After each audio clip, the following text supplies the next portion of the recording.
បាទសួស្តីបងប្អូនគ្នានៅក្នុងវីដេអូនេះខ្ញុំមាន motor មួយប្រឡងមកបង្ហាញជូនបងប្អូនគ្នាសម្រាប់ motor មួយប្រឡងមួយ model នេះប្រើថ្មប្រភេទ 18V បងប្អូនគ្នានេះថ្មរបស់ motor នឹងជាក់ស្ដែងបាទសម្រាប់ motor នេះកម្លាំងខ្លាំងរហូតដល់700 Newton ជាប្រភេទ motor អត់ប្រើធ្យូងទេបាទ brushless motor ក្បាលសោកផ្លែនេះគឺទំហំ1/2 អ៊ិញឬក៏ 12.7 មីលីម៉ែត្របងប្អូនគ្នាហើយមានរុនមួយដើម្បី lock ជាមួយនឹងគ្រាប់សោទៀតដើម្បីកុំឲ្យធ្លាក់អញ្ចឹងណាបាទហើយលេខកូដគឺ DTW 700បាទនេះគឺជាលេខកូដរបស់ motor នឹងផ្ទាល់បាទហើយតកតងជាមួយនឹងបាទខាងក្រោមវិញគឺមានប៊ូតុងសម្រាប់សេរីបាទនេះលេខ1លេខ2លេខ3លេខ4ចឹងមកបាទលេខ4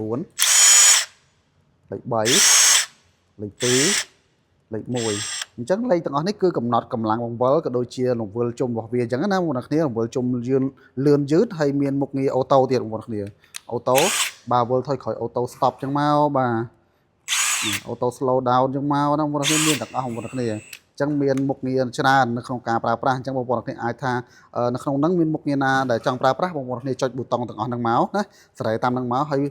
ភ្លើងនេះគឺយើងអាចបិទបើកបានទៀតបងប្អូនគ្នានេះបាទបានទៀតណាបាទហើយតើតើជាមួយ motor នេះគឺមានសើបន្តិចកន្លែងកនេះដើម្បីការពារថ្មកុំឲ្យឆាប់ខូចដោយសារអី motor មានកម្លាំងបុកខ្លាំងរហូតដល់ជាង700 Newton បើសិនជាអត់មានប្រព័ន្ធការពារបែបនេះទេបាទវាញ័រខ្លាំងមកដល់ថ្ម